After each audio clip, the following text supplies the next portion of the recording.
guys, my name is Lily and today I want to talk about the situation in Europe, but also I would like to talk about this here. Guys, if you want to keep cash as a payment, it's really important that you pay cash. So a lot of people think that, hey, for cash I have to go to an ATM and cash point and then I have to carry around this cash and it could get stolen from me, so it's very inconvenient. So I rather just pull out my phone or card, banking card, and pay with my card.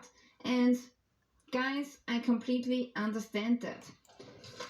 But if you're paying with your credit card or bank card, every transaction is somewhere saved on a server in a cloud, so they can tell a lot about your consumer behavior if you are paying with card. Now with cash, that's different. That's freedom. And that's what I would like to have. It's my personal freedom, but also it is about data protection. And I think it's nobody's business to take a look at my personal data of what I'm eating or when I'm going out or when I'm going into the cinema. And people underestimate the importance and the value of their personal data. Your personal data is sold by companies that just exist for the sole purpose of collecting your personal data. If you don't care about that, okay, that's fine. But still, I think most people are not aware of the severity, what happens if you don't protect our data. Also today I want to show you this video here about the progression of the digital euro in the European Union. The digital euro is on the move.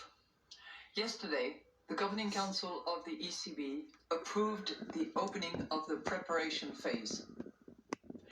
It will be a journey, and we will walk the journey together with the legislator. All European institutions will be involved to make sure that Europe is equipped with the currency of the future. Cash is here to stay. You will have all options, cash and digital cash. So what does it mean for you? For consumers, it will be free and easy to use everywhere in the euro area. All of that, of course, is subject to the legislative process. Cash or digital, the choice will be yours. Your euro, your choice. Sure, the choice will be yours. Okay. I think the choice will be not ours in not too distant future. So this is how it goes. So first they're going to introduce the digital currency, then more and more people are going to use it. Maybe they have to incentivize people to use it. And then people will get used to it, you know. The older generation dies, the younger generation is used to it, and then more and more people are using it.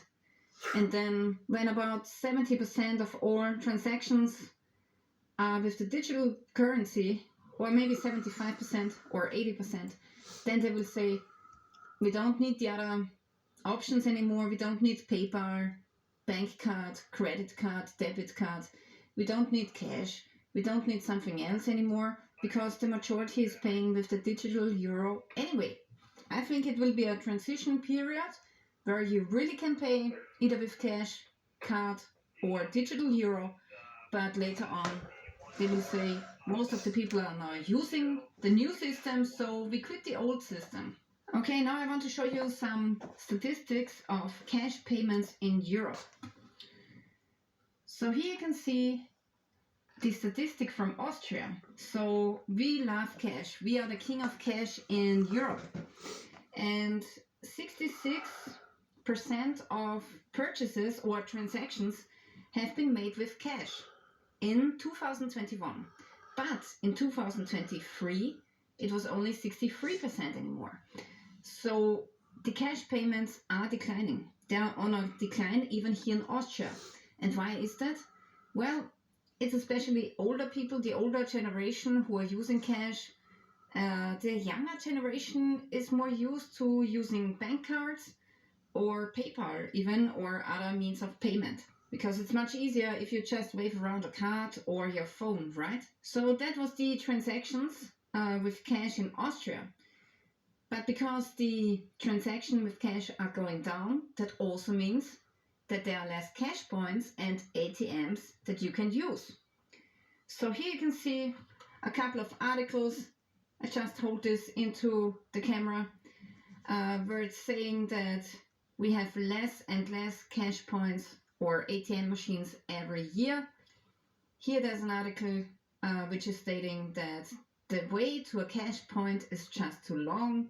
So it takes too long to get to one, and that's also one reason why people are now paying more with cards or credit cards. So this here is the stats of ATMs or cash points in the European Union. You can see Austria is number one. We have 1,600 ATMs per 1 million people. And what's funny is that the last on the list is Sweden, because Sweden has tried for a couple of years now to get rid of cash. So this is the ultimate consequence. If you're not using cash, you will have less ATMs, and that means that in case of an emergency, for example, there won't be an ATM around. So having some cash on hand, it's not only a sign of freedom, but it's also a means of payment in emergency situations. Here I found an article about the cash in Sweden, and this article is stating that the boss of the central bank in Sweden is criticizing the cashless society a little bit, because now it's becoming a problem, because the young Swedes, they don't know how to use cash anymore. He's also saying that the digital future brings risk, for example, like cyber attacks and blackouts, or when the internet is not working, that payments are not available anymore.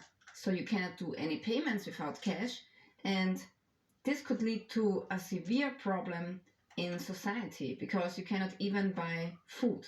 You know, I understand that digital payments, they have their advantage, of course, but going completely cashless, I don't think it's good. It's very risky, and in case of an emergency, you cannot even buy apples and pears in the store. It's crazy. So I cannot emphasize enough that people start using cash again.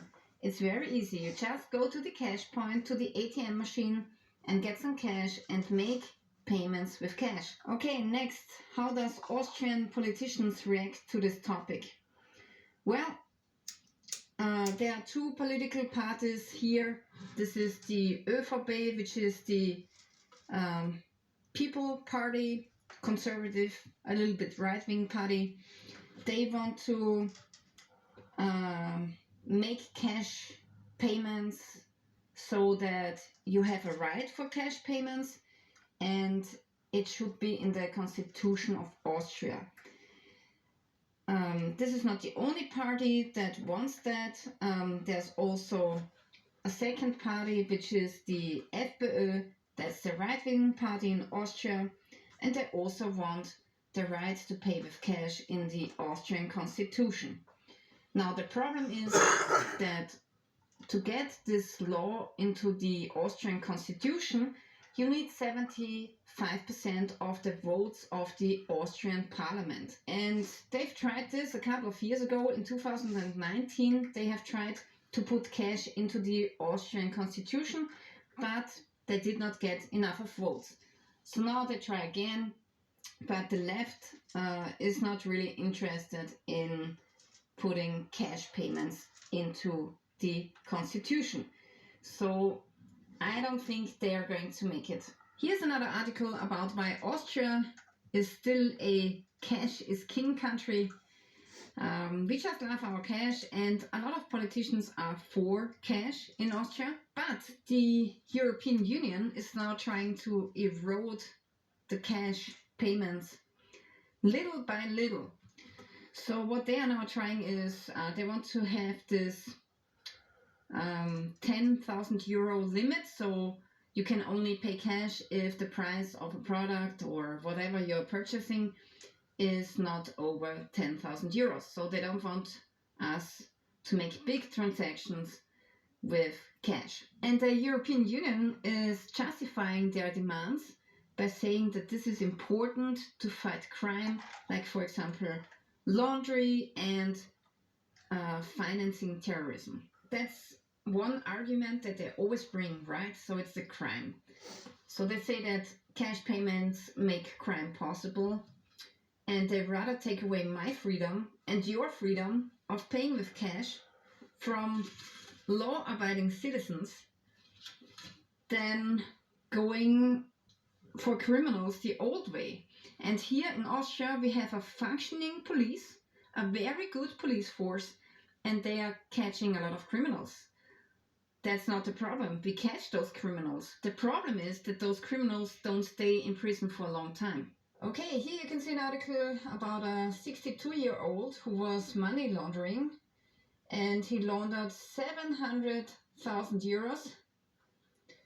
So he got in prison, but only for 1 year and 2 years on probation. So that's what you get for money laundering worth of 700,000 euros, which is crazy. Now also here at the end of the article, the police could get back 500,000 euros of their 700,000 euros. So the damage was only 200,000 euros. But still, it's a significant damage, and you only get like 1 year of prison. And most of the times, you know, if you're a young criminal, you won't go into prison right away. They will give you one chance after another, and maybe if you committed a couple of crimes, not only like cash crimes, but different sort of crimes, then you will go into prison. So you have to do a lot of bad stuff to go into prison in Austria. And the problem is that a lot of those prisoners get released early, or they don't get a long prison sentence, and then they're out again. Here you can see another article about financing terrorism by a 23-year-old living in Austria, and he sent money down to bank accounts of ISIS terrorist group.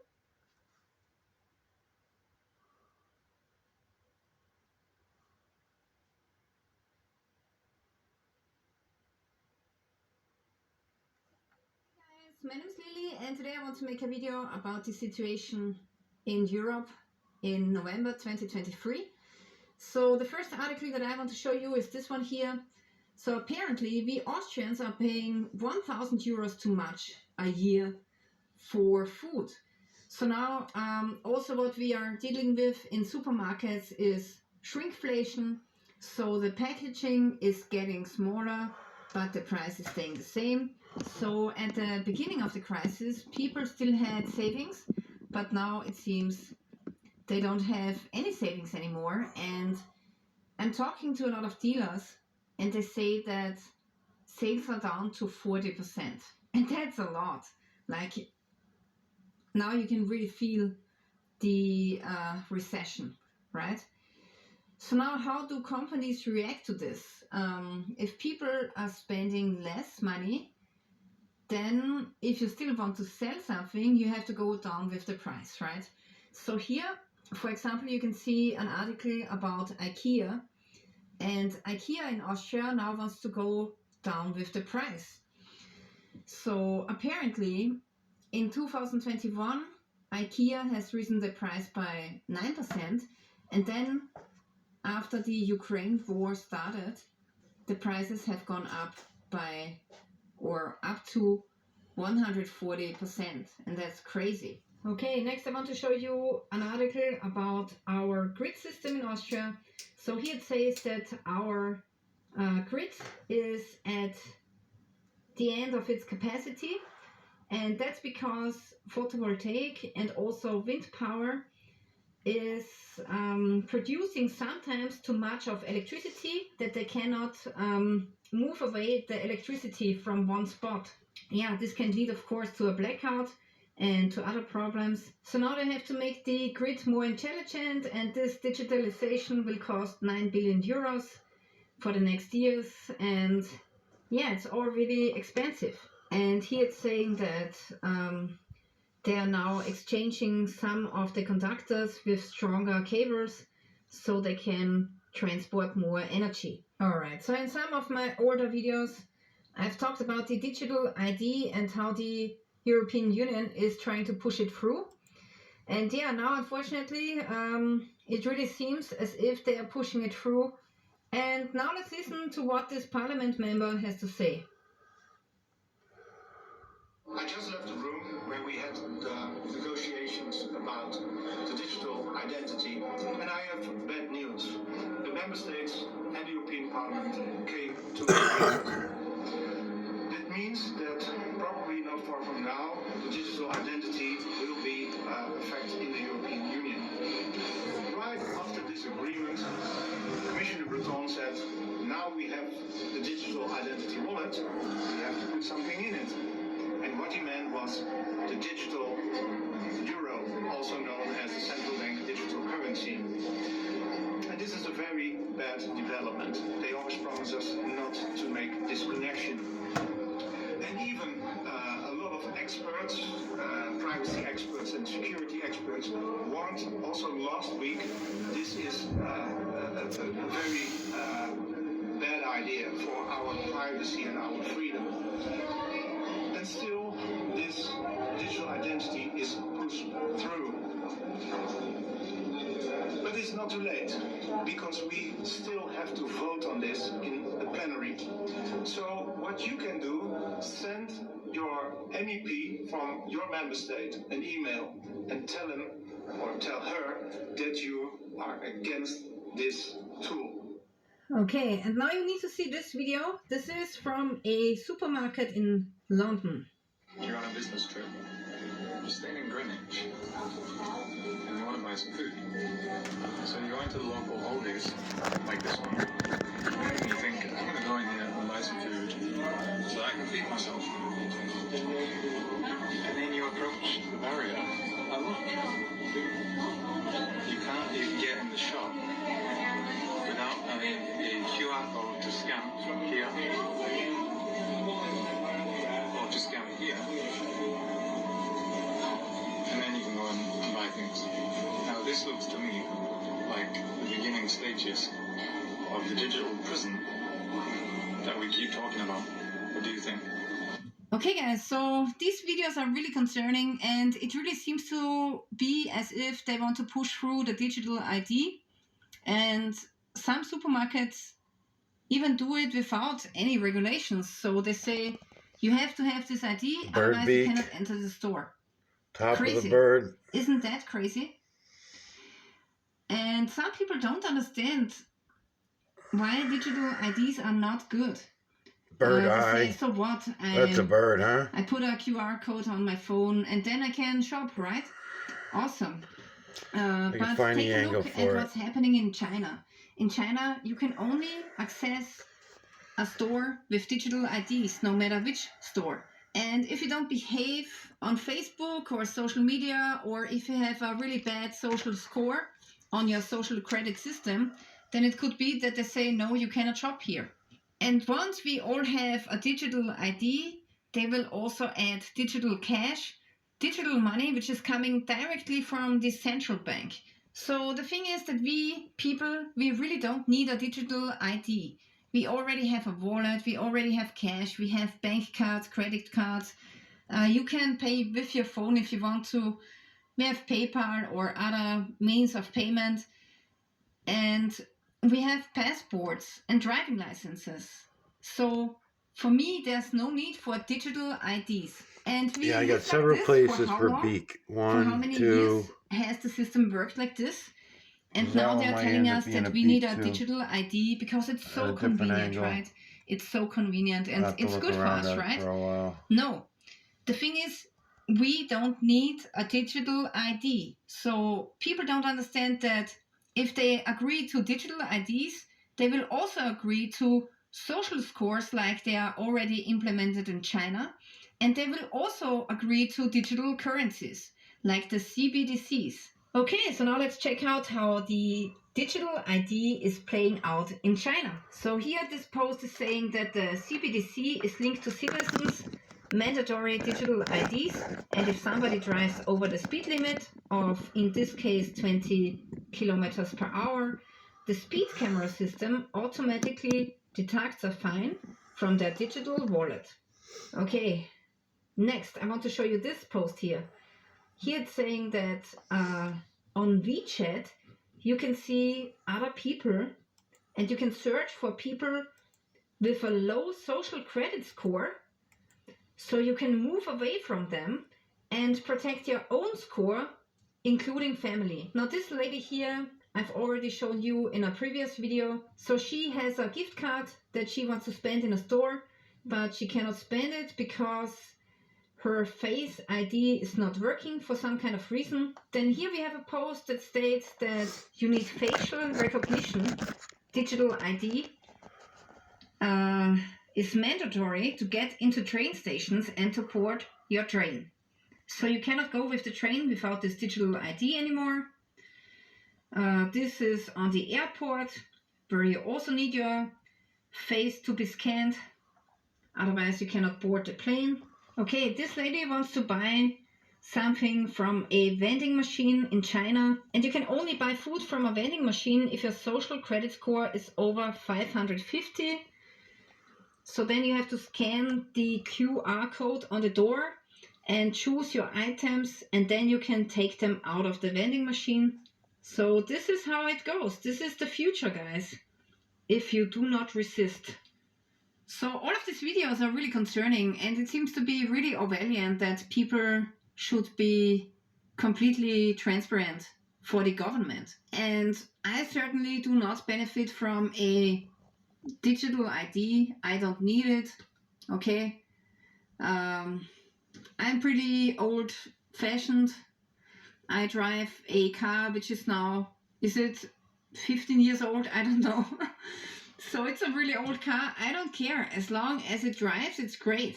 And imagine if there's a social credit score and an ID scanner inside of your car, and let's say you have behaved really badly, and if you have a social credit score lower than a certain amount, you maybe cannot drive your car anymore. So that's why I'm keeping my old car, because my car runs as soon as I turn on the key, and it's giving me freedom. It also doesn't have any GPS trackers inside or any connections to the internet. So yeah, my car is working and driving as soon as I put some diesel into it. So this is what's going on in Europe, and a lot of people are still sleepwalking their way into total transparency as a consumer, and they have no idea what's going on. They don't even know that this is planned for us. So people really need to wake up, and you need to tell other people about what's going on and help them understand the situation. I don't think we need digital IDs. I don't think we need currencies that are directly connected to the central bank. I want to still pay with cash. I want to drive my car whenever I want, and I want to travel to another country whenever I want. So personally, I would like to have my freedom, and I want things to be like it was before. I want to pay for things with cash. I don't think it's the government's business on what I'm buying, on where I am, on which stores I enter. It's none of their business, okay? It's none of their damn business what I'm doing and what I'm buying and where I'm traveling. It's none of their business. It's not good if the government has so much power. There's a reason why we have constitutions. For example, the Austrian constitution is saying the power comes from the people, and there's a reason for it. And yes, we can fight this, we can say no, we can protest, and we can not comply. And as long as the majority is not complying, then they will not force us with this digital ID. But if the majority of people say, okay, out of an inconvenience, I now install this app and I give them all of my information and I take this digital ID. So if the majority of people comply, the problem is that then they will make it mandatory and they will make a law that now everybody has to comply. So I don't know about you guys, but I would like to have a choice. And if I want to say no to digital currencies and digital IDs, then this should be my choice and my freedom. So I don't know about you guys, but maybe we should boycott all stores which does not take cash anymore and which require us to use digital IDs to enter the store. And when I saw this video about the Aldi store in London, where you can only enter with a digital ID, then I thought, it's crazy, it's really happening. All of this that's happening in China is now starting here in the Western world. And that's really concerning to me. And I will fight against it. I will protest and not comply. Okay, next we have an increased terror warning in Austria and also in other countries of Europe. So right now in Austria we are at the second highest warning. And also, apparently a lot of jihadists are attacking our digital infrastructure. So right now there are a lot of cyber attacks on governmental institutions and also on digital infrastructures. So that's pretty crazy. Then next, the Austrian police has caught weapon smugglers. They have tried to smuggle 30 AK-47s to Germany, but they were stopped in Austria.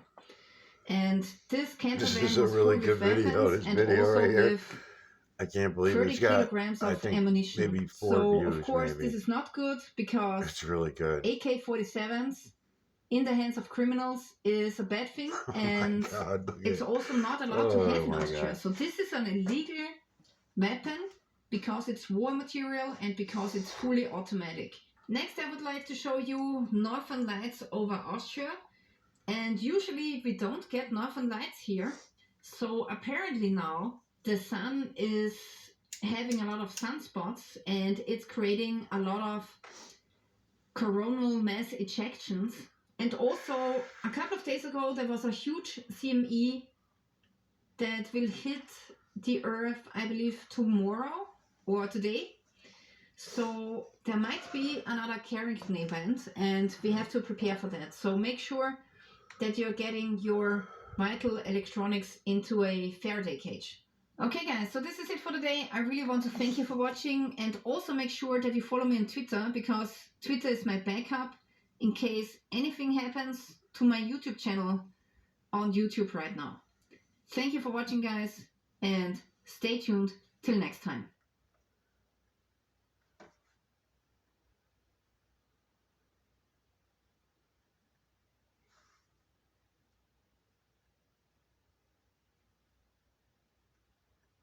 Today I want to report to you a very important and also very concerning message that I've gotten from one of my viewers, and he responded with this message to my last video, which was about the digital IDs. Okay, so now let's dive right into this message, which I find personally really concerning and even frightening. Okay, let's go. I work in the IT department of a very large, renowned insurance company headquartered in Germany. Unfortunately, what I tell my circle of friends and relatives about my projects, they dismiss as conspiracy theory. Many people don't see or understand what will happen to us with this great digitalization revolution, especially the possible dangers and misuse. Here's a small excerpt of the pilot project we are working on. Topic: Digitized car. Pilot projects are already underway. In the next 10 years, it will no longer be possible to insure old hams. So with old hams, he means an old car, the same one that I drive, for example. In one of my last videos, I mentioned my car, which is really old, and I still love it. And he also drives an old car. So those old cars you will not be able to insure anymore in the next 10 years. So you will be forced to buy a digital car. Otherwise you won't get insurance. These cars are online 24/7 and in real time in touch with the insurance, traffic authorities, remote maintenance, surveillance and authorities. Depending on your style, time, speed, driver, your insurance premium will automatically adjust. For example, if you drive too fast and risky, you will not only get to pay a fine to the magistrate, but also your insurance premium automatically increases. Let's register you as a night driver. You will get a higher premium. If you have more passengers in the car, you will get a higher premium. If your premium is not paid, you will no longer be able to start your car. We are already in discussions with several major automotive brands to bring a Europe-wide standardized technical one-size-fits-all solution onto the market. Many people don't know that fully integrated breathalyzers, AlcoGuard, will be mandatory in the coming vehicle generations. This means that if you are drunk, you will no longer be able to start your car. Even if you are below the minimum alcohol limit, this data will be passed on to the insurance company and you will be penalized with a higher premium. If you are drunk beyond this limit, the relative authorities will automatically be informed and your insurance will be cancelled immediately. Transparent customer. We are also relying on the upcoming digital ID to access personal data such as health, traffic, home, etc. The background is that all the necessary customer data is already stored somewhere, and as long as it does not leave the European Union, everything is fine for the insurance sector with the GDPR. Nowadays, customers also carelessly give their OK under the small print that we can collect their personal data. In real time, we collect medical records, living conditions, vehicle data, etc. in the event of damage. Upcoming pilot projects are planned with credit institutions, banks, to reward a healthy lifestyle and punish an unhealthy one, in which we monitor shopping behavior, temporarily limited to districts, but only a matter of time until it is delivered to individual people. If you live in a district where a lot of unhealthy stuff is consumed, does it affect your life insurance, pension, death, etc.? We already checked the liquidity of all customers, but it's still quite old-fashioned. With the coming technological advances, digital ID, digital currency, we will be able to check the liquidity in a real time via interfaces with banks, credit institutions, etc., as well as the tax circumstances of each customer. I can't believe it. Also planned and already scheduled as a pilot project for 2025, a cooperation with the Federal Ministry of Defense, National Security. If a vehicle is registered to a politically exposed person and there's a suspected case, this person will no longer be able to start the vehicle.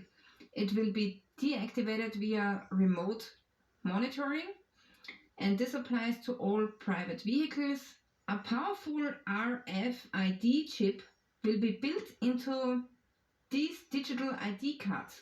This enables a close coupling of 10 meters, but monitoring and localizing with an accuracy of approximately 1000 meters. This is of particular interest to the insurance company because in the event of damage we can more easily locate the people, acts of damage, crimes, those involved. We are already in negotiations with the European digitalization and data protection managers to also be able to access this data in more detail. justified under the name of security, customer friendliness, and digitalization. The background is the boom in accident insurance, where we are, of course, interested in how often, when, how, and above all, where each customer moves. Our pilot projects with the connection to AI are particularly interesting. Here in ongoing cooperations with Google and Microsoft, in the next 5 to 10 years, if not much sooner, there will be a revolution both in areas of digitalization and AI that will make the invention of the internet look like the invention of the pencil. This is not a joke. These are projects that we are already piloting in the implementation testing phase in the insurance sector. In the coming years, owners of electric cars will be prepared to pay a battery tax instead of an engine tax. Reason: batteries pose an increased risk, fire, and are harmful to the environment, disposal. Payment is made on a sliding scale, watt-hours per kilogram. Already in are insurances for autopilots. Here, the higher your insurance amount, the safer your autopilot will act. What? Don't be under any illusions that the autopilot will act the same in all vehicles in the event of an accident. At every point of time, we know who, when, how, and why is in the car.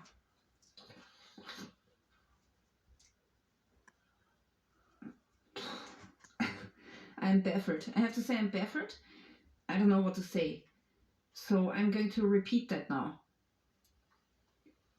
Don't be under any illusions that the autopilot will act the same in all vehicles in the event of an accident. At every point in time, we know who, when, how, why is in the car. And the sentence before that was, here, the higher your insurance amount, the safer your autopilot will act. So is it saying that the more you pay for your insurance, the better your autopilot will be when it comes to accidents? I mean, this is wild. This is wild stuff. I'm going to post this message as a comment, as a pinned comment in this comment section. So I don't know what to say. It's really very dystopian, very much like in the book 1984. And it's getting worse. It's getting worse. The more I dig, the worse it's getting. And I'm really questioning in what kind of world we are living. It's crazy, guys. This is something that we have to resist. We have to resist this, otherwise we will lose all of our freedoms.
What's up, squad? Back with another video. I'm reckless. Y'all see here, I had another video saying from, the realist Doug.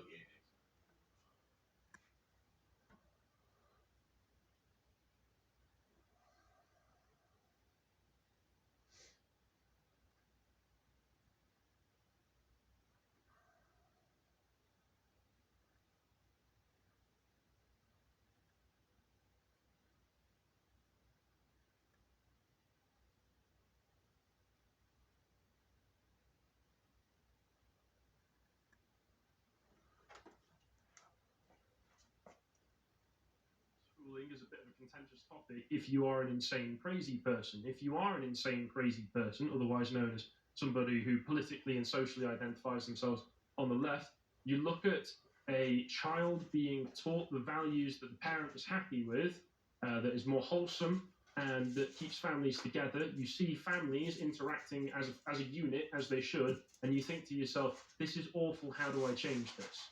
As the left always does, the left sees the family as the greatest threat to the strength of the state, because the family unit, being the most foundational societal unit in all of civilization, is where strength can come from. If you have strong families and you can't break them up, there's very little the state can do to penetrate into that. So homeschooling is something that the left has been particularly furious about recently. And recently it does seem that they are starting to man the battleships, metaphorically speaking, because they have started an all-out assault talking about all of the downright terrible and awful things that goes on about homeschooling. And you know that this is happening because, and I will take that this is still not working. The mouse has stopped working, thank you. Because if you go to that link, please, Jack, thank you. As Oran McIntyre was speaking about in his most recent show, which I watched a bit of, which is one of the things that inspired me to do this, John Oliver decided to do a big segment on his television show last week tonight, I think it's called, where he spoke about all of the terrible things to do with modern homeschooling and how it's perfectly fine that you have modern homeschooling, and obviously it's a family's right to pull their kids out of school if they're black and being taught whitewashed history, or if they're getting bullied because they're a 300-pound monster at the age of 14 and other kids are saying, hey, maybe you should lose some weight. He's saying, obviously, it's perfectly fine if you homeschool your kids if you're doing it for leftist reasons, but look at these insane Christians getting together and teaching their children Christian values and classical values and teaching them not sex, but maths. Hi folks, we've rolled out a new feature on the website, which is the ability to pay for an individual piece of content.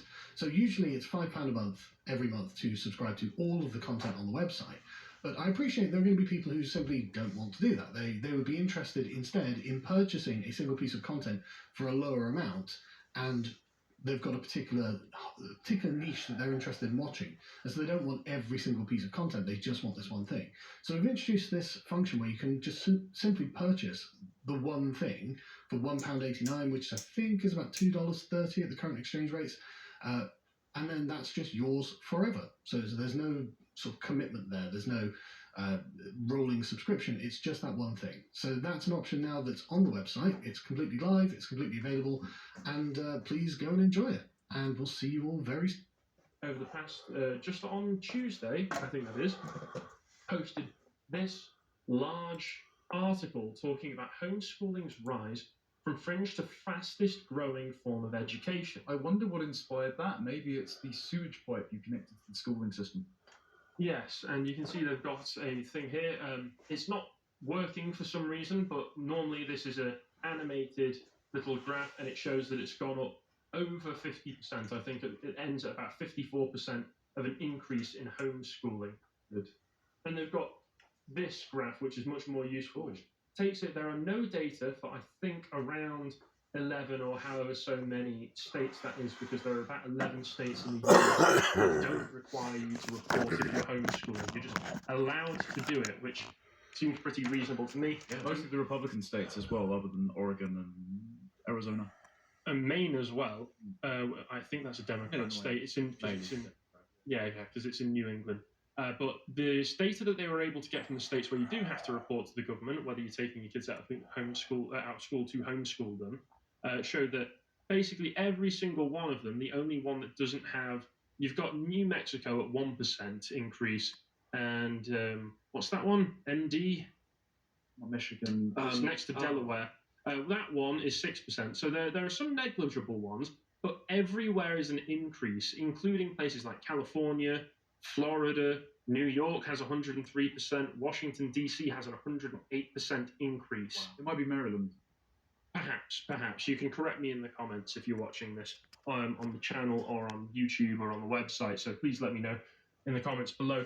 But let's read what they say in some of this article. So they say homeschooling has become by a wide margin America's fastest growing form of education as families from Upper Manhattan to Eastern Kentucky embrace a largely unregulated. So in the very first paragraph, they're making sure, because the Washington Post know that it's a trigger word. It's a trigger word for the leftist sleeper agents. They hear the word unregulated and they think, oh my God, they're putting poison in the well. Yeah. But that's what they're doing in the article. They're poisoning the well because you hear unregulated, and most people are going to go, this means that they're noncing children. This must mean that kids are being diddled because that's never happened in a public school. Don't look into the rates of that kind of thing going on in American public schools versus the Catholic Church, for instance, because it really does make what the Catholic Church was indicted for look basically meaningless, even though it was obviously terrible what's going on there, because this kind of thing goes on quite a lot in some public schools. It's pretty horrible when you look into it. But they say it's an unregulated practice once confined to the ideological fringe, even though prior to about the latter 19th century, when America had a big push to implement public school systems, this was the norm. This is not some ideological fringe. This is not some unusual mode of human behavior. Homeschooling is how anybody in the past, outside of the 20th century, and even in lots of countries to this day, anybody who wasn't in the upper echelons of society had to educate their children. Because you didn't have access to public schooling, you didn't have access to massive pools of public money that was being put to the use of educating other people's children. Most of your money would have been going into maintaining an army and funding state activities. It wouldn't have been going into educating your children, so you had to do it yourself. So the fact that they're already trying to poison the well by saying it's unregulated and it's an ideological fringe, it's completely unnatural human behavior. Can you imagine parents teaching their own children? God, why would I want to do that when I could be going on a cruise, says the boomer mindset. I was going to ask, do they make a clear definition of what fringe means? Because when I hear the word fringe as someone on the right, I think Azov Battalion. That's the first thing I think of is fringe. Those sorts of ideas. They're trying to make you think it's bad, essentially. It's another byword for unregulated, ideological fringe means you should be scared of it. It's the boogeyman. You need to watch out for you. So they don't provide a clear definition of what fringe actually means. No, they just throw it out there as a concern word, isn't it? Thought I'd double check. Yeah, it's moralising. It's very petty moralising. The growth demonstrates homeschool's arrival as a mainstay of the American educational system. Ignore those hundreds of years that America existed as a colony, and then the States, where it was just the normal thing you did. With its impact on society and public schools, and above all on hundreds of thousands of children now learning outside a conventional academic setting, only beginning to be felt. I just need to correct myself as well. It wasn't just that there was no state support for educating the children, you had to do it yourself. Oftentimes, these practices were kept within the communities, helped along by the parents, and also administered by churches. That would be where a lot of people got their education from. You'd get a basic education from the church. So you'll see later on when people start to go, oh my God, a lot of them are...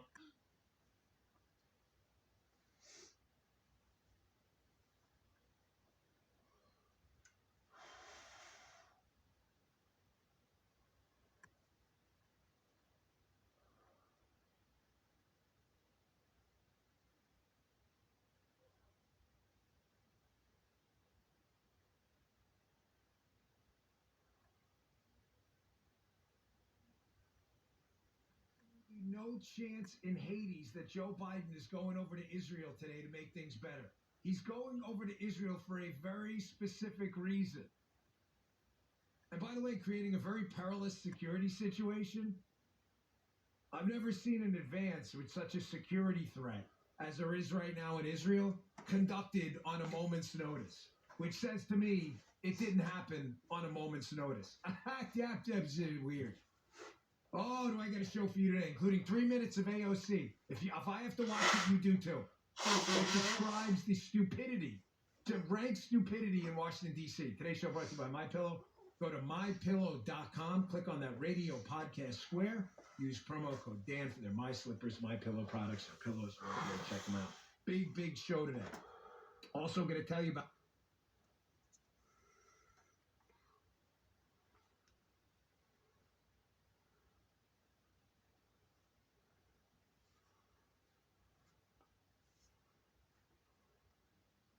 where some people think that they have the right and responsibility to tell other full-grown adults what they can and can't talk about or learn or think. It's now late 2023, and we're seeing a lot of health issues we've really never seen before. Very young people having heart attacks, really aggressive cancers, chronic conditions of people that were previously very healthy.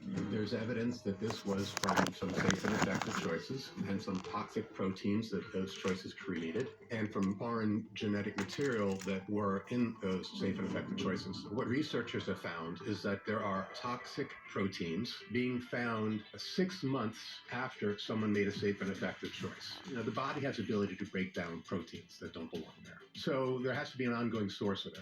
DNA is a library, but not the librarian. It doesn't on its own open up and release materials. It has to be triggered to do so. So we want to deal with the toxic proteins that are being created, but we also have to be to think a little more deeply, and we don't want to always be putting out fires. We want to get to the spark. So we also have to think about, how do we deal with the foreign genetic material that's in the cells, hijacking the body's internal mechanisms to make the toxic proteins. Would this toxic protein be problematic for somebody who did not make that safe and effective decision? So, Spencer Feldman, welcome back to the Keto Camp podcast. Hey, thanks for having me, Ben. You were just on a few months ago, and I know that we had discussed there was so much that we didn't even talk about during that episode. There was so much I could chat with you about. So we're here doing a round two. I even asked my audience, should we do a round two? And I got a whole bunch of comments saying, bring Spencer back. So Spencer is back with us. And something is interesting that happened between our previous episode and our episode today. YouTube actually decided to flag our conversation and remove it from the channel, giving me a warning of misinformation. And we can't really get into the details because then we'll get shut down with this video. But what are your thoughts on that happening to us and just the censorship that's happening these days? It's disappointing that we don't value free discourse and don't trust enough that if all the information is put in front of us, that we're all smart enough through dialogue and experiment to determine what is true and what is false. So it's sort of like this toxic mother syndrome, where some people think that they have the right and responsibility to tell other full-grown adults what they can and can't talk about or learn or think. And you know, it's part of a grand cycle of humanity. We're hopefully going to come out of this in a few years, but that's where we're at now as a species.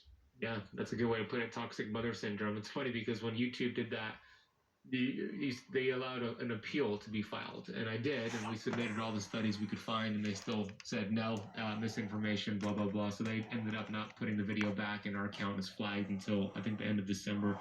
But they also required for me to take this little quiz that they require whenever we get flagged, and it runs through 12 questions and 12 different examples. If this person says this, is this misinformation? And they require you to say yes, even though I really believe it's not. So it's just so stupid, the things that are happening on YouTube. It's unfortunate. So they think you do a digital anger management class. Yeah, exactly. Yeah, exactly. Your video is blurry, by the way. It got blurry. Oh, is it? Yeah. Oh, hang on. Let's see if I wipe this out. I think it fixed. Yeah, there you go. Okay, cool. Okay, good. Yeah, I must have a thumbprint on it. They sent me to a digital re-education camp. That is true. It's so stupid. Okay, today's conversation, we're going to be really careful with the language that we use, but I think the way that we game planned ahead of time, Spencer came up with some key terms. So we're not actually saying the words, but for those watching and listening, you'll know what we're talking about. So what are the key terms that we're going to be using today, Spencer? Well, let's start. Let's. I think it'll make sense as we use them. So let's talk about some decisions that people were made either because they felt it was a good decision or they were pressured into do it, and they did something that was they were told was safe and effective. And it's now late 2023, and we're seeing a lot of health issues we've really never seen before. Very young people having heart attacks, really aggressive cancers, chronic conditions of people that were previously very healthy. And, you know, there's evidence that this was from some safe and effective choices and some toxic proteins that those choices created, and from foreign genetic material that were in those safe and effective choices.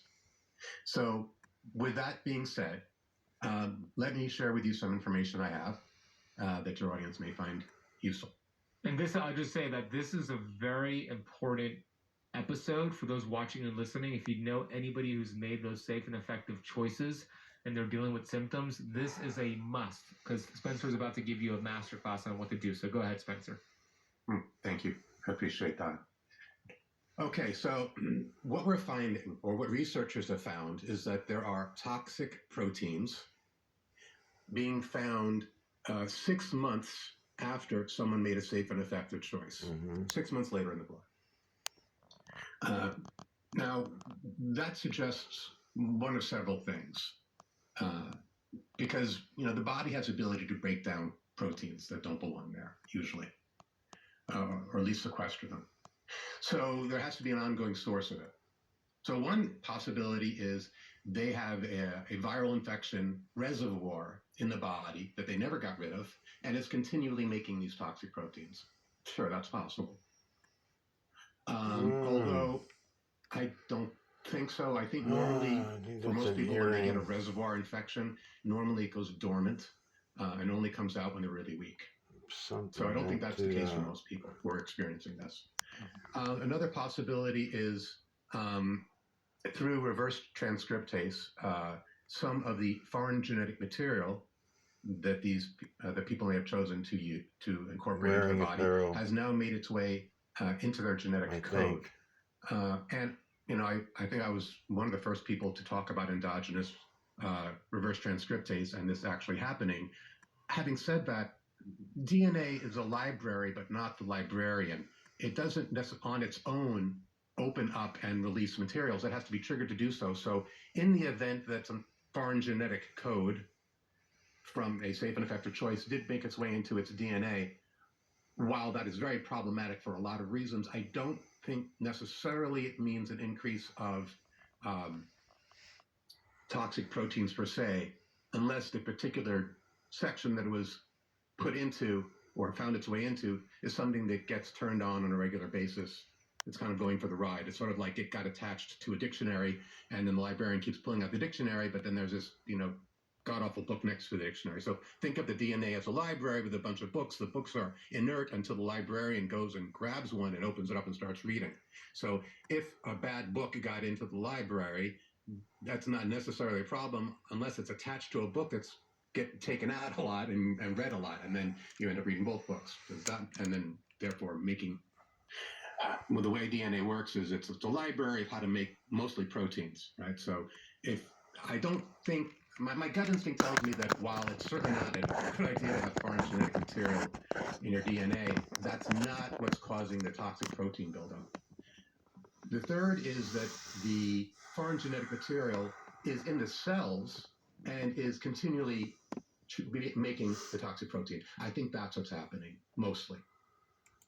In any case, in all three cases, we have to deal with the toxic proteins because they're there at 6 months, so there's got to be a source where they keep being made because they will be broken down slowly. So the other thing is we want to stop. So we want to deal with the toxic proteins that are being created, but we also have to be we have to think a little more deeply, and we don't want to always be putting out fires. We want to get to the sparks, right? So we also have to think about how do we deal with the foreign genetic material that's in the cells that is creating, hijacking the body's internal mechanisms to make the toxic proteins. Okay, so let's start.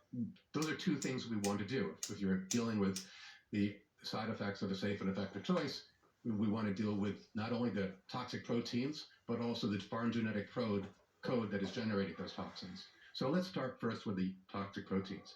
Yeah, and I love the library versus librarian analogy. I've never heard that one before, and it makes total sense. Yeah, when a number of years ago, some Angela Jolie and had her breasts removed prophylactically, and Ben Stiller his prostate, if I understand correctly, because not that there was anything wrong with her breasts or his prostate, but because they were told by a doctor after a genetic test, oh, you have genes for prostate cancer and breast cancer. And what a travesty that was, because that's just because there's a book in the library doesn't mean that book ever gets taken out and read. Mm-hmm. If you can have a good conversation with your librarian and say, hey, I don't ever want you to take those books out. Those books are bad. Those books are trouble, right? Leave them there. Then it doesn't matter. Angela and Ben could have lived their entire lives without breast and prostate cancer, respectively, if they'd understood epigenetics. But that's but it's a bit late for them. They made a surgical decision. What percentage of disease, cancer included, is epigenetics, and what percentage is just strictly genetics, nothing you can do about it? I have no idea. And I'm not even sure how we would necessarily answer that question. But I would suspect that most of it is epigenetic. But as we move forward as a species and the genes get weaker and weaker, the genetic side of that is increasing. Interesting. So let's start first with the toxic proteins. These are neurotoxic, and they accumulate in the brain. And they actually cause the brain to shrink. So when you look about the world now in 2023, with us on the verge of world war everywhere you look, and violence and craziness that really started, you could say it started with, I guess, Antifa, right? All of these people who were just looking for an excuse to be violent. I think what we're seeing is brain damage. If you look in old age homes of people that have Alzheimer's and brain damage, they can become very violent and angry people. Violence and anger and madness is a side effect of brain damage. So the madness and violence we're seeing in the world, I believe, is caused by brain damage, and I think this is the main cause of it. I think we're going mad as a species as a result of safe and effective choices. So that would include mass shootings that we see. We just saw one today, actually, that happened in Maine. So you're putting that in that same category: anger and violence, mass shootings. Absolutely. The road rage, all of it, just the general craziness that we're seeing. So these toxic proteins are also, in addition to being neurotoxic, they're among the most thrombocytic compounds known to man. And that means they're really, really good at making blood clots. So now that's where we're seeing, there's these little kids having heart attacks. I mean, that never happened, regardless of whether they want to plaster buses with posters all across the world saying, hey, heart attacks don't just happen to adults. No, don't try to gaslight us. Heart attacks don't happen to kids. And if they do, something's wrong. So what else is wrong with these the toxic proteins that people are finding in their bodies? Well, we now know that there are protein sequences from 20 different venomous snakes, and those would include phospholipases, which dissolve motor nerve terminals and muscle membranes, and then metalloproteinases, which cause hemorrhage, necrosis, and zinc deficiency. There's 15 protein sequences found from toxic snails called conotoxins, which damage acetylcholine, that's nerves, and that also what gives you the loss of smell and taste that some people have presented with. And then there's one from a starfish.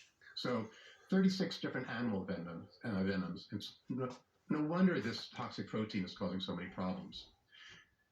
It's also carcinogenic. It increases the odds of getting cancer.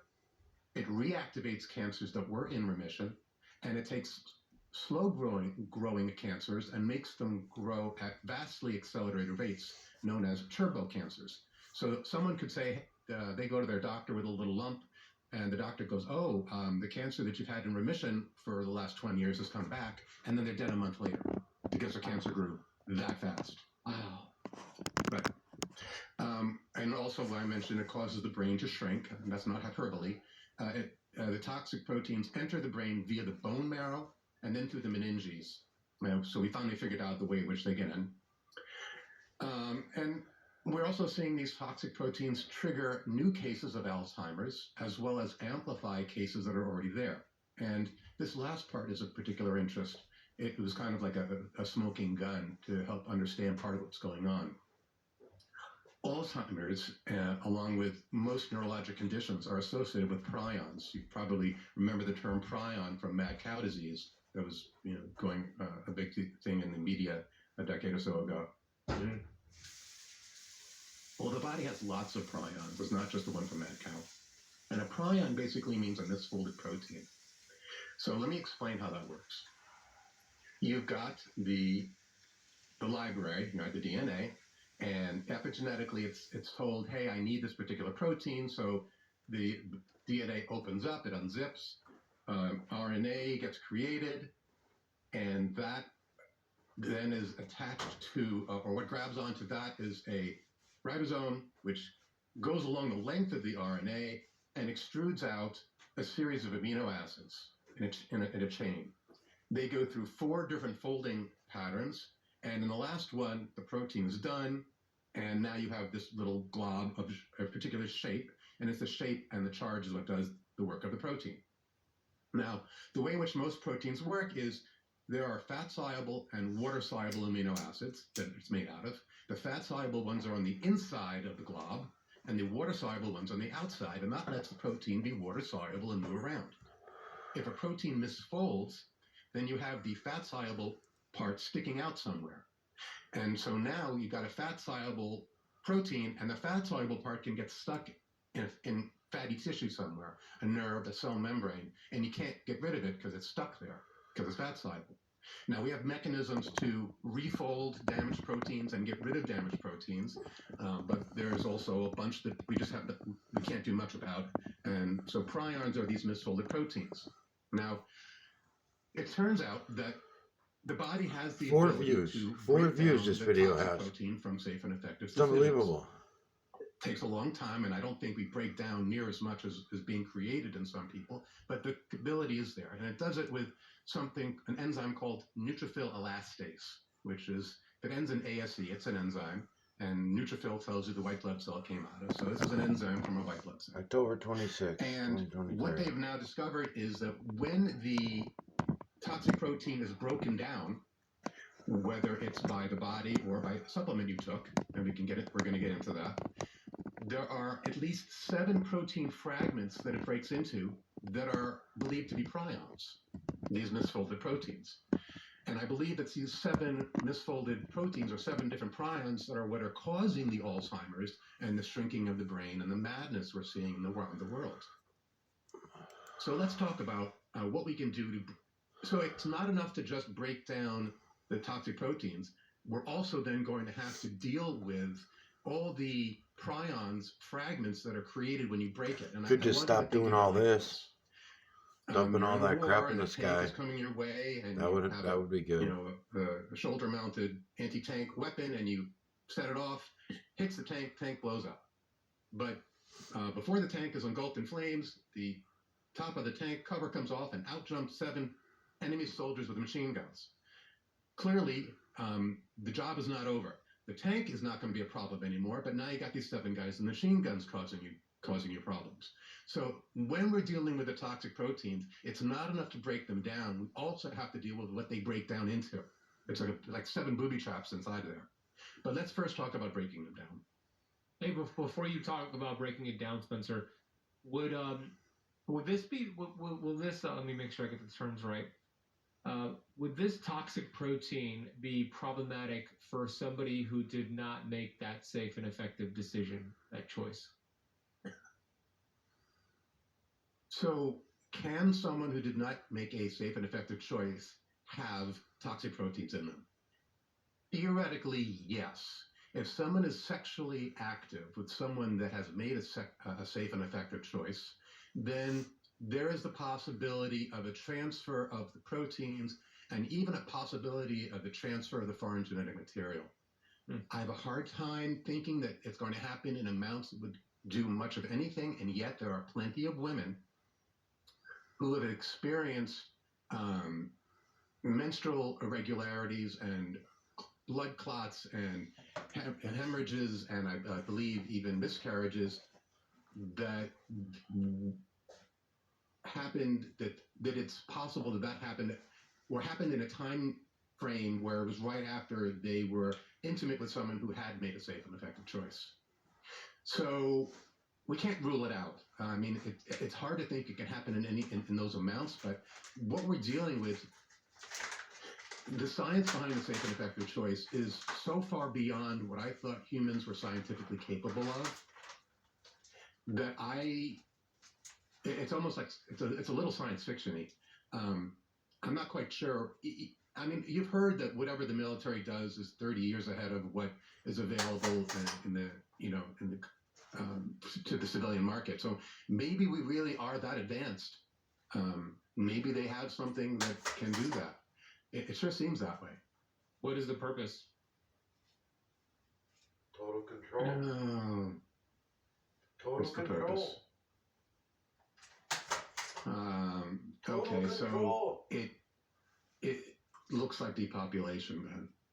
Total Going after control. fertility, that's what it looks like. And certainly there's enough people who have God complexes and an enormous power and wealth who have stated and are continuing to state that their planet has too many of us useless eaters on it. But I don't want to have that perspective cast any doubt on what I'm saying regarding safe and effective choices. So let's just say there's a scientific line of inquiry which we're going down now, and then there is a socio-political, philosophic, and maybe even spiritual conversation we could have at another time about why this is happening in the first place. Do you know who Dr. Rashid Buttar is? Yes. Yeah, he passed away a few months ago. I interviewed him right when everything started 3 years ago or so. Was the first few months of the lockdowns and everything happening, and I got an interview with Dr. Rashid Buttar. It was an amazing interview that I ended up, my lawyer actually told me not to release because he said they were coming after him, they'll come after me, so I did a special screening for my email list on Zoom to reveal it, but it never got published, unfortunately. But one of the things I asked him was, I said, do you believe that there is a depopulation occurring? And he says, prove to me that there's not, right? With all the things that are happening. And he's right. There's no way I could prove, like, with all the things that have been happening, with the way conventional medicine teaches us to do things that make us more sick. I am inclined to be aligned with that theory, that thought process, that there's some people that want to depopulate, and this is a way to do it. So hopefully that doesn't make people think that we're conspiracy theorists or anything. But the writing's on the wall when you look there. Well, let me say this. There was a study they did, I don't know if it's with mice or rats, where they give them all the food they could possibly want, no predators, and put them in an enclosed location, right? And obviously the colony grew and grew, and then it outgrew its food source, and then some very reproducible events happened because I did the study a few times. You ended up seeing an increase in homosexuality. You saw an increase in infanticide. You saw an increase in murder. And then you saw also an increase in sexual abstinence. But all of these things go towards decreasing the population of, let's call them the rats, right? Homosexuality doesn't result in offspring. So if you have X percentage of the rat population that is no longer sexually active with its opposite sex, you're going to lower the population. Obviously, infanticide will do that. So will murder. And then they had the rats that they called the beautiful ones, that would sit up in a corner and preen themselves but never engage in sex.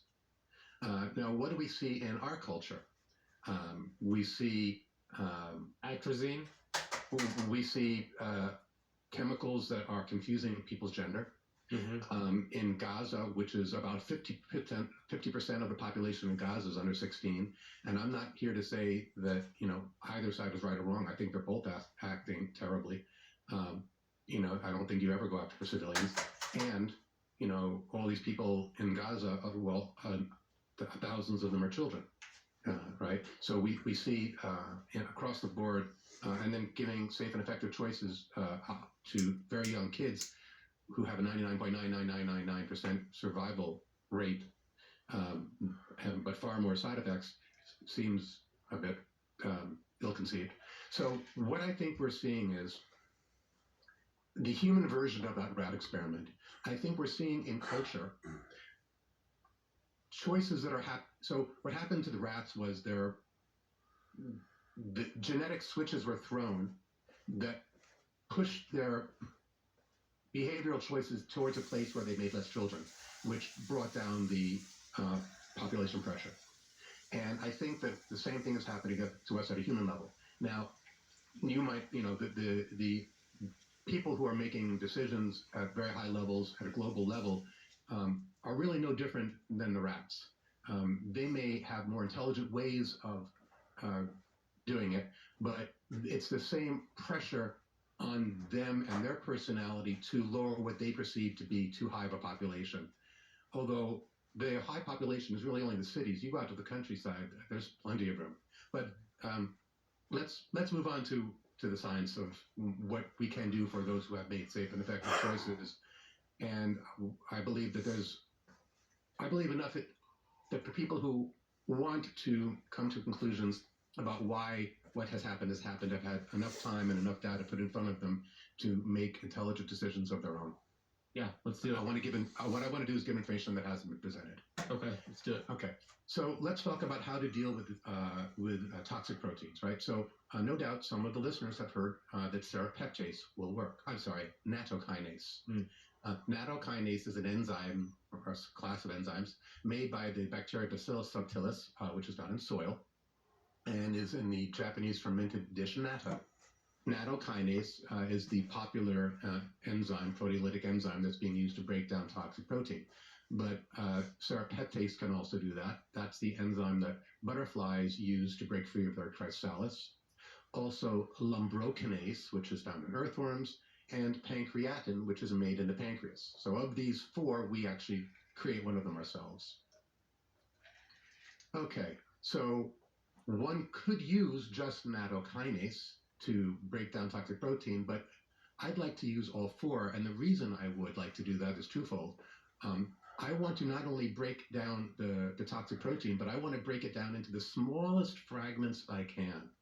So if we can break down some of those prion fragments so they don't cause problems, even better. So I think that a wide array of proteolytic enzymes that work in different ways increase our odds of breaking it back down to amino acids so they no longer cause brain damage. Hey, Keto Camper, I want to interrupt the video real quick to share with you what I believe is one of the most important nutrients that we should be taking every single day. Most people are deficient in this nutrient, and it's responsible for over 400 enzymatic